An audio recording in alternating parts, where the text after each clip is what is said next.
Seekor ular sanca berkeliaran di tengah kemacetan Jalan Jati Padang, Pasar Minggu, Jakarta Selatan. Kemunculan ular ini terjadi di Jalan Jati Padang, Pasar Minggu saat kondisi jalan macet. Ular bergerak sambil mengangkat kepalanya yang terbungkus plastik. Belum diketahui dari mana ular ini berasal, namun kehadiran ular sanca ini membuat panik pengendara yang melintas.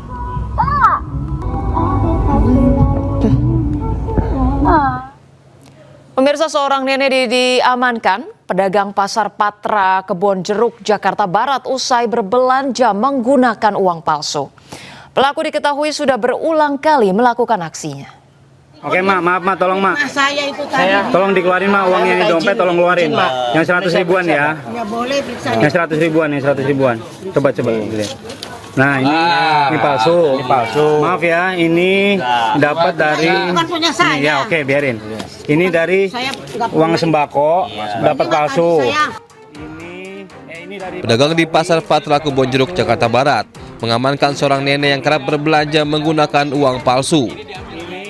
Saat digeledah, jumlah lembar uang palsu pecahan Rp100.000 ditemukan di dompet pelaku. uang palsunya cuma satu, kita bisa maklum. Tapi kalau dua, maaf nih, ibu sebelumnya berapa hari yang lalu belanja di ibu itu beli tomat, uangnya palsu juga. Kenapa pas di sini ibu itu langsung dikamerain sama teman saya? Karena ibu itu duitnya dia. Iya, dia duitnya langsung disobek. Ibu pernah belanja di sana juga. Pelaku diketahui sudah berulang kali berbelanja di Pasar Patra dengan menggunakan uang palsu tersebut. Aja, maksudnya gimana? Kesono aja gitu loh. Maksudnya gimana? Apa mau ngajak kong kali kong sama saya? Apa gimana? Saya nggak mau kamu kalau di pasar gini.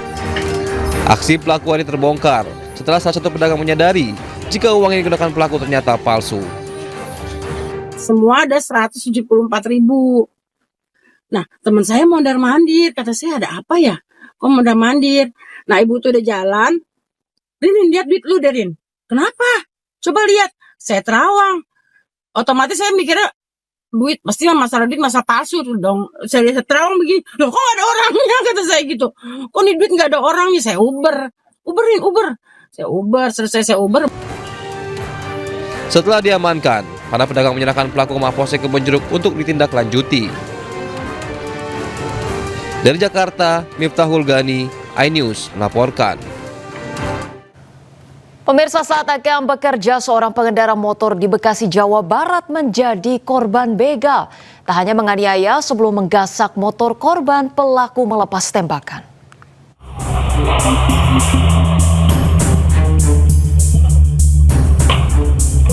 Aksi kawanan begal sadis terekam kamera pengawas di Jalan Mutiari Gading City, Desa Babelan Kota, Kabupaten Bekasi, Jawa Barat.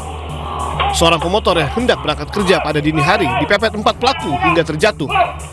Korban lalu dianiaya menggunakan senjata tajam dan pelaku juga sempat melepaskan tembakan senjata api. Korban yang tak berdaya akhirnya harus merelakan ponsel dan sepeda motornya dirampas oleh 4 pelaku. Warga sekitar yang mendengar keributan langsung mendatangi lokasi dan menolong korban.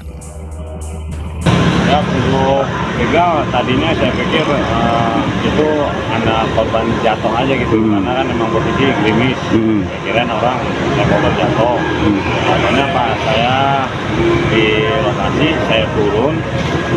Nah, saya pikir ada yang nolongin. Ternyata ini tuh bukan orang nolongin, ternyata begal gitu. Dia sempat ngeluarin tembakan 3 kali. Nah, setelah saya dengar suara tembakan, saya langsung teriak. Korban sudah melaporkan kejadian ini ke polisi dan kini kasusnya ditangani Polsek Babelan dan Polres Metro Bekasi.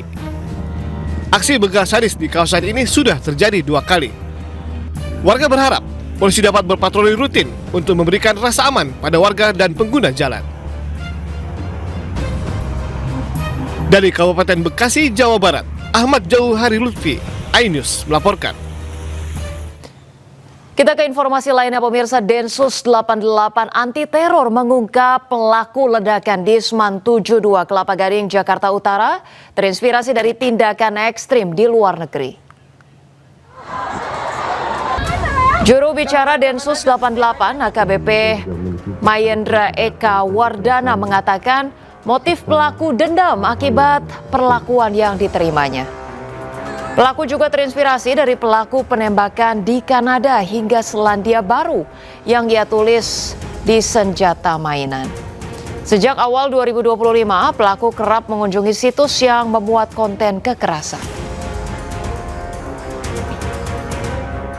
Awal tahun yang bersangkutan sudah mulai melakukan pencarian ya.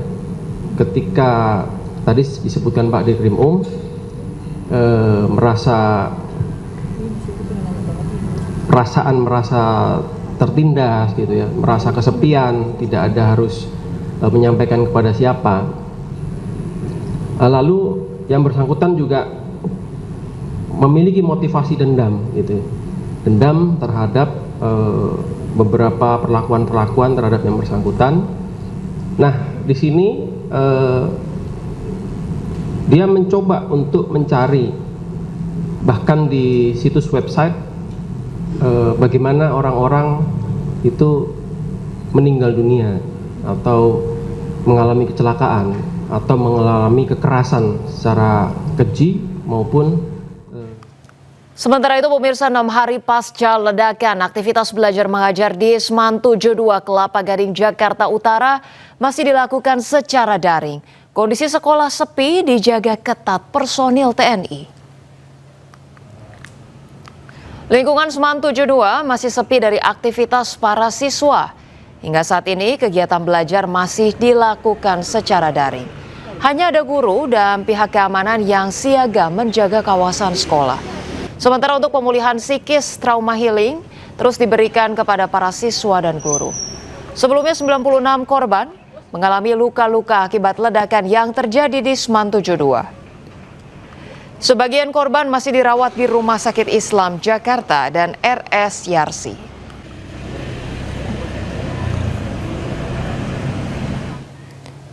Pemirsa, 2 remaja diamankan setelah kedapatan membawa celurit di pinggir jalan kota Jakarta Utara. Keduanya diamankan usai terlibat tawuran.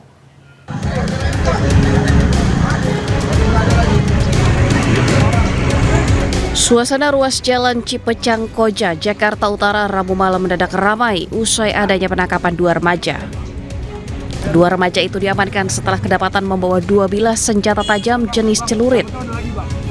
Mereka juga sempat dikejar pihak kepolisian usai terlibat tawuran tidak jauh dari lokasi penangkapan. Keduanya terpisah dari kelompok setelah polisi membubarkan aksi tawuran di Pasar Kresek Koja. Kata busannya pernah tawuran, saya kira maling gitu. Kalau pas lihat ada kerewangan banyak. Lewat sini aja sih, toto ketangkap dari sini aja. Untuk kejar-kejaran saya nggak tahu. Kedua remaja MA 16 tahun dan RR 16 tahun masih duduk di bangku sekolah menengah atas. Keduanya kini dibawa ke Mapolres Jakarta Utara untuk menjalani pemeriksaan. Dari Jakarta, Rizky Falupi, iNews melaporkan. Pemirsa, tipu-tipu dukun palsu pengganda uang memakan korban. Di Lampung Selatan, Lampung, dukun palsu digerebek warga setelah diduga menipu dan mencabuli korban dengan modus penggandaan uang. Sedikitnya 5 orang menjadi korban.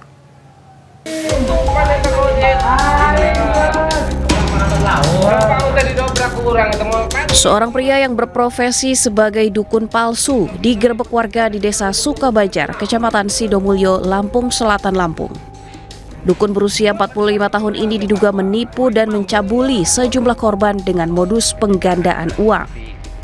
Saat melakukan aksinya, pelaku mengaku mampu melipat gandakan uang dalam waktu singkat.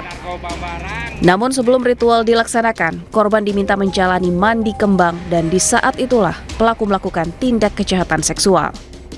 Aksi bejat terbongkar saat korban sadar uang yang dijanjikan tidak pernah ada. Dari penggerebekan sejumlah barang bukti ditemukan, diantaranya foto korban, gentong, bahkan alat hisap sabu. Polisi mengungkap pelaku telah mencabuli sedikitnya 5 orang korban, termasuk seorang anak perempuan berusia 10 tahun. Kemudian nanti mengikuti ritual-ritual, uang ini akan berlipat ganda menjadi 1 miliar. Kemudian korban juga diperintahkan oleh tersangka untuk membuka pakaian. Nah, kemudian terjadilah persetubuhan tersebut. Saat ini polisi masih melakukan pengembangan mengingat ada dugaan korban lain yang belum melapor. Pelaku diamankan di Mapolres Lampung Selatan dan terancam hukuman hingga 15 tahun penjara. Dari Lampung Selatan, Lampung, Heri Fulistiawan, iNews melaporkan. Pemirsa, seorang selebgram wanita ditangkap karena menjadi penadah motor curian. Motor tersebut dibeli seorang selebgram seharga 9 juta rupiah.